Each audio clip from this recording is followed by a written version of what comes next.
Hello friends and students, welcome back to spotlight Marathi चॅनलमध्ये आपल्या सर्वांचं स्वागत आहे.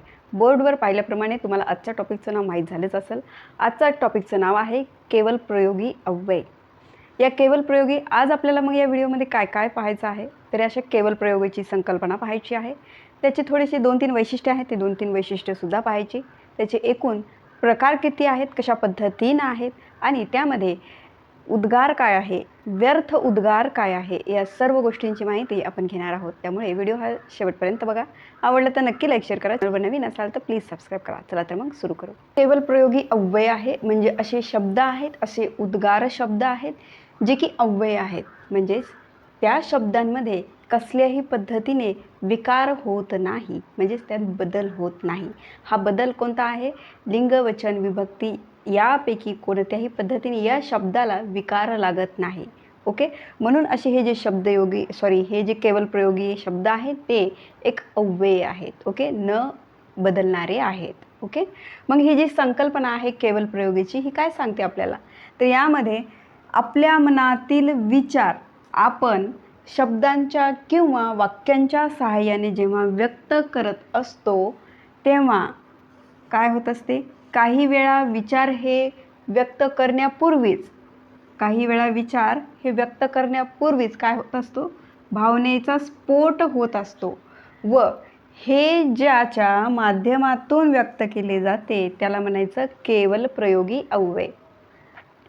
आपल्या मनातील विचार आहेत, आपण ते विचार काय करत असतो? शब्दांच्या, वाक्यांच्या सहाय्यानं व्यक्त करत असतो. हे व्यक्त करत असताना त्या व्यक्त करण्याच्या अगोदर काही वेळा काय होत असतं की आपला जो विचार आहे तो व्यक्त करण्यापूर्वीच आपण भावनेचा स्फोट करत असतो. विचार डोक्यात आहे, जर शोक व्यक्त करायचा विचार डोक्यात असेल तर डोळ्यातून अश्रू येणे ही भावना किंवा मोठमोठ्याने रडणे ही भावना काय असते? त्या भावनेचा स्फोट असतो, त्या विचाराचा स्फोट असतो. विचार तर बुद्धीमध्ये होते, पण भावनेचा जो स्फोट आहे तो व्यक्त होत आहे त्या रडण्याच्या माध्यमातून. मग अशा पद्धतीने तर झालं, एक ॲक्शन करून, एक कृती करून भावनेचा स्फोट झाला. पण असे काही शब्द आहेत ज्याच्या माध्यमातून अशा भावनेचा स्फोट हा होत असतो.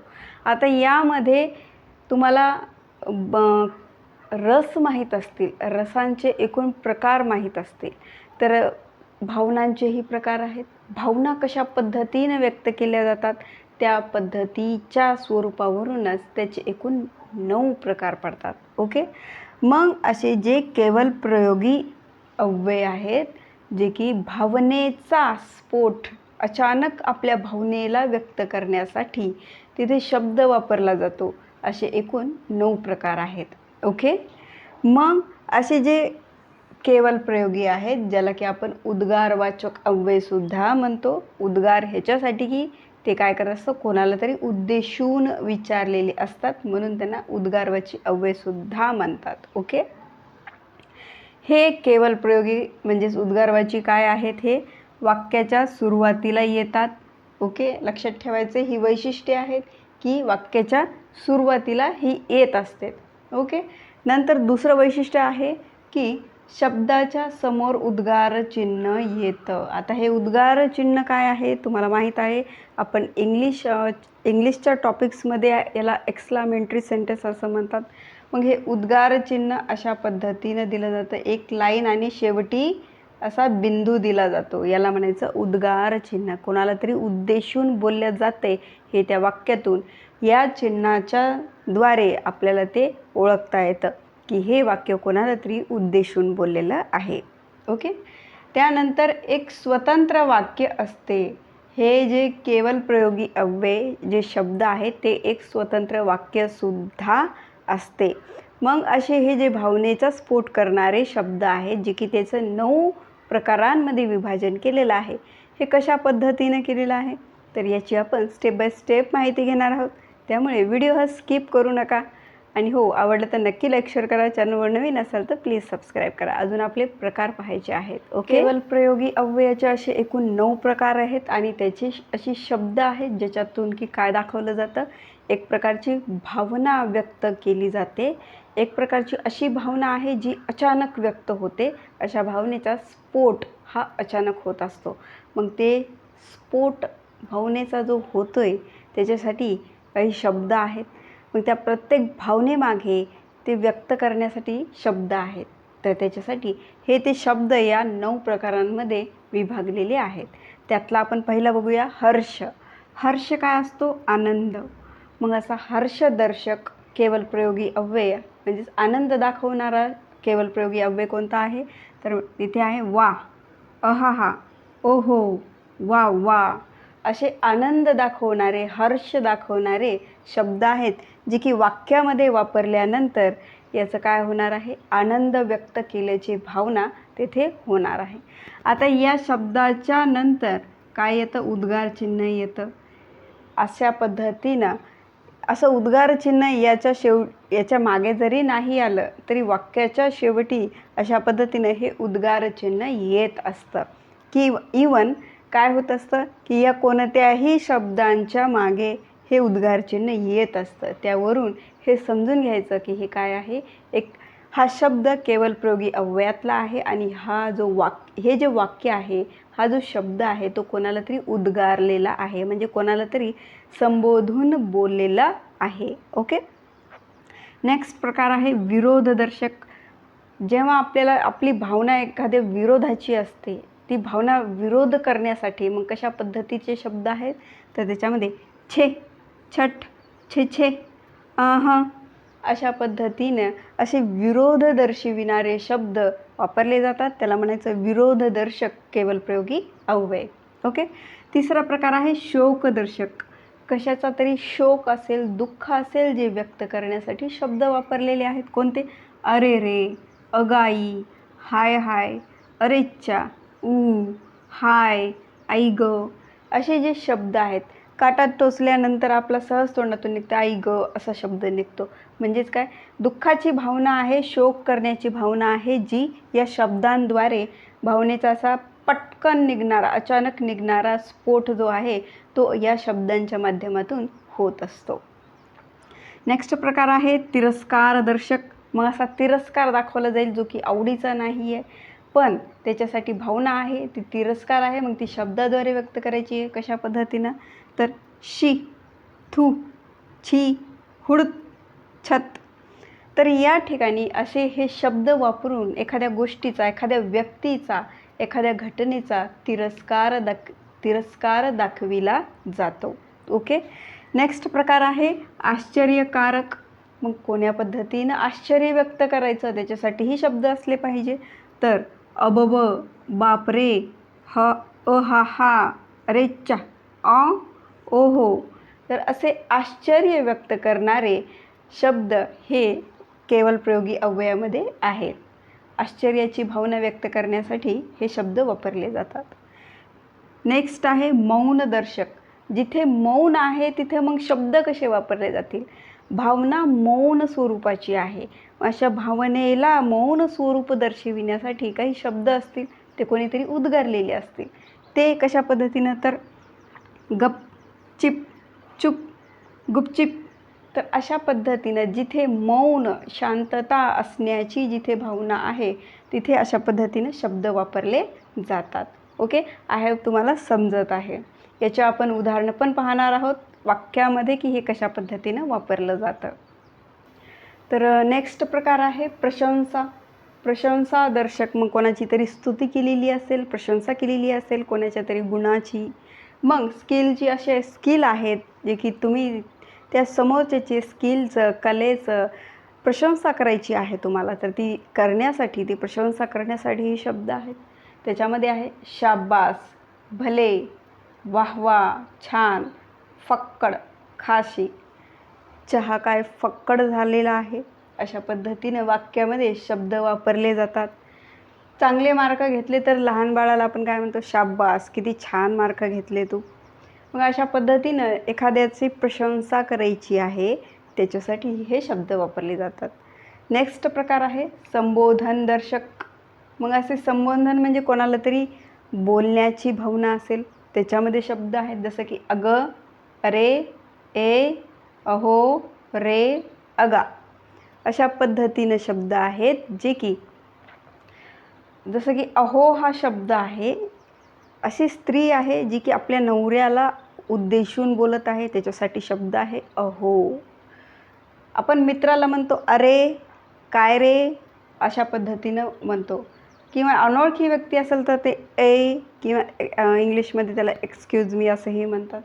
मग हे अशा पद्धतीनं जे आहे जी की दुसऱ्याला उद्देशून बोलायचं आहे, असं अनोळखी असेल ओळखीही असेल त्यावेळेस असे हे संबोधनदर्शक शब्द आहेत केवल प्रयोगीमध्ये अशा पद्धतीनं वापरले जातात.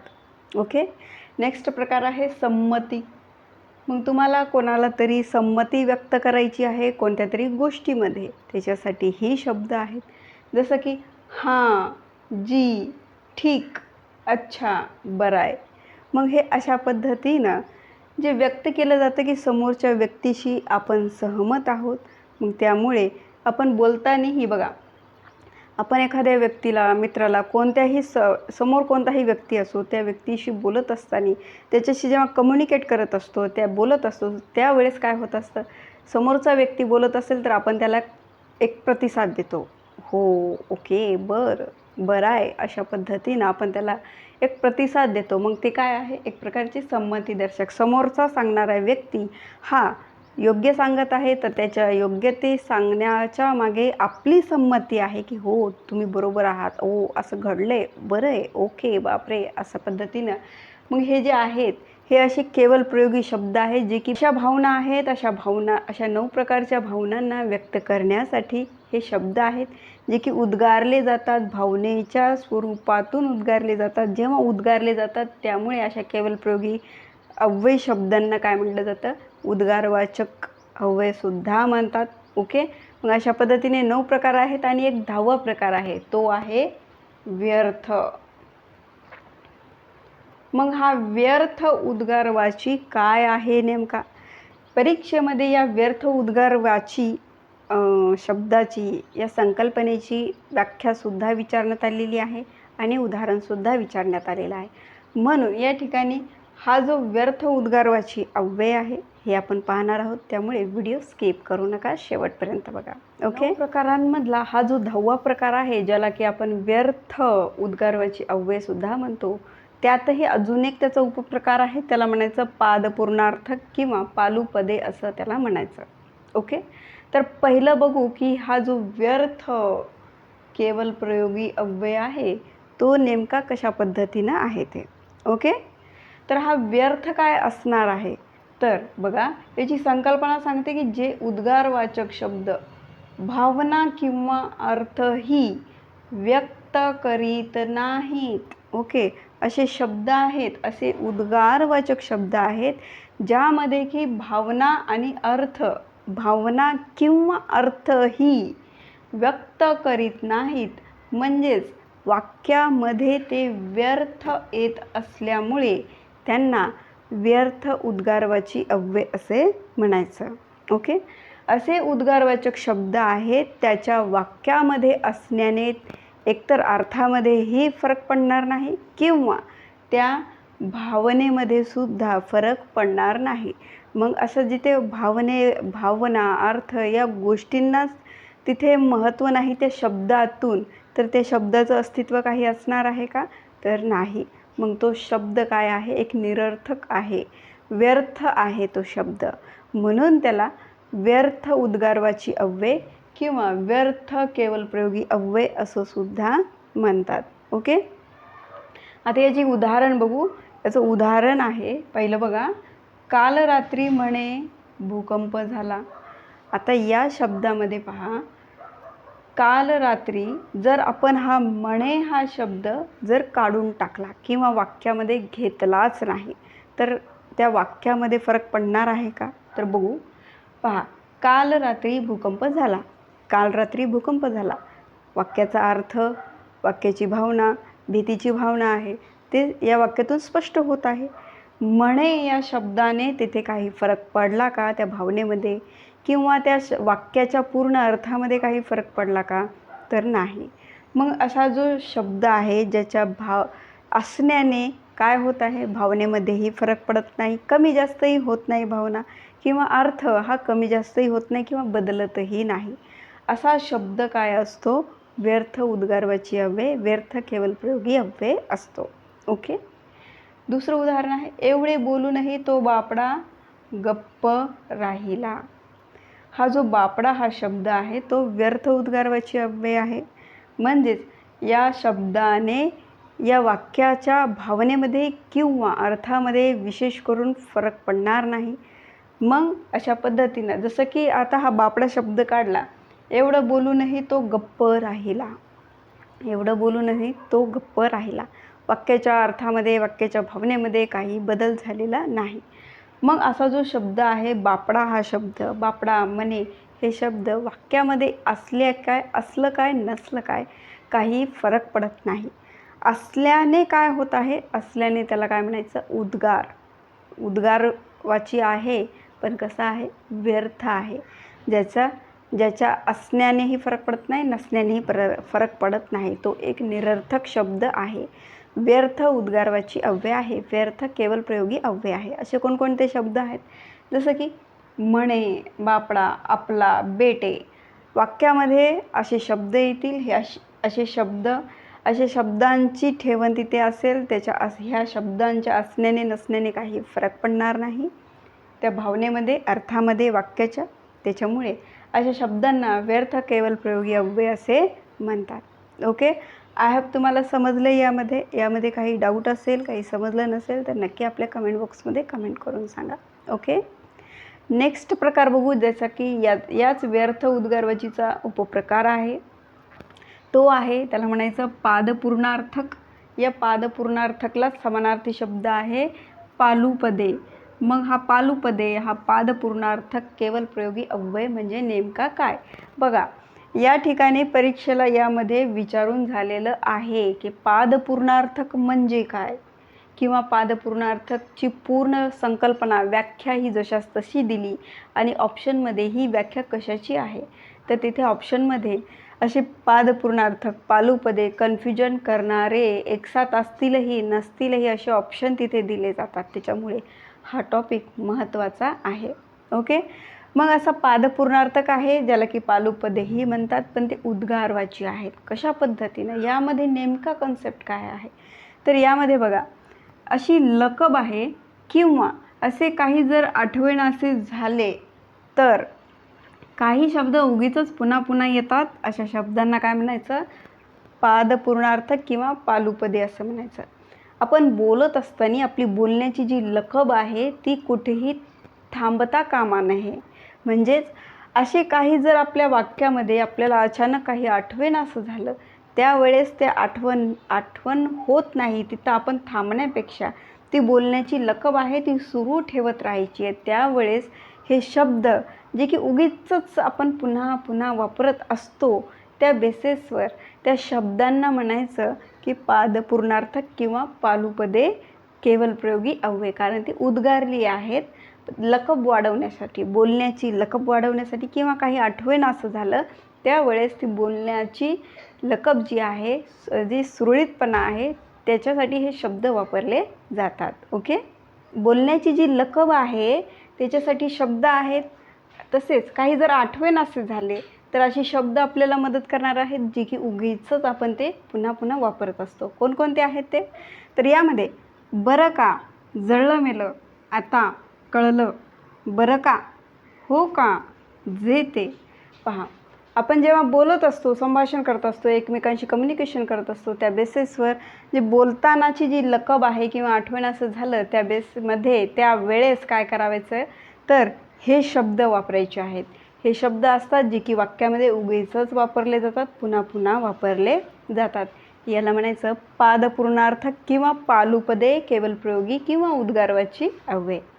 मग असं पालुपद आहे, ते पालुपद काय सांगतं, आता हीच व्याख्या आहे पण थोड्या वेगळ्या पद्धतीनं मांडलेली आहे. म्हणून कोणतीही व्याख्या जर परीक्षेत आली तर तुम्हाला त्याचं उत्तर देता आलं पाहिजे. ओके. मग ते पादपूर्णार्थक असो की पालुपदे असो. मग हा जो पालुपदे म्हणजेच काय की बोलणाऱ्याच्या बोलण्यात वारंवार येणारा निरर्थक शब्द किंवा शब्द समुच्चय. बोलणारा व्यक्ती आहे, अशा बोलणाऱ्याच्या बोलण्यामध्ये काय असणार आहे, वारंवार येणारा शब्द आहे तो निरर्थक आहे. असा शब्द जो की निरर्थक आहे बोलणाऱ्याच्या बोलण्यामध्ये. ओके, त्याला म्हणायचं पालुपद. कळालं, एक छोटासा फरक आहे या व्यर्थमध्ये आणि या पादपूर्णार्थक पालुपदेमध्ये. ओके, आय होप तुम्हाला दोन्ही कन्सेप्ट समजले असतील यामध्ये. तरीही तुम्हाला काही समजलं नसेल, काही डाऊट आला असेल तर नक्की आपल्या कमेंट बॉक्समध्ये कमेंट करून सांगा, तो तुमचा डाऊट नक्की क्लिअर केला जाईल. आवडला असेल तर नक्की लाईक शेअर करा. चॅनलवर नवीन असाल तर प्लीज सबस्क्राईब करा.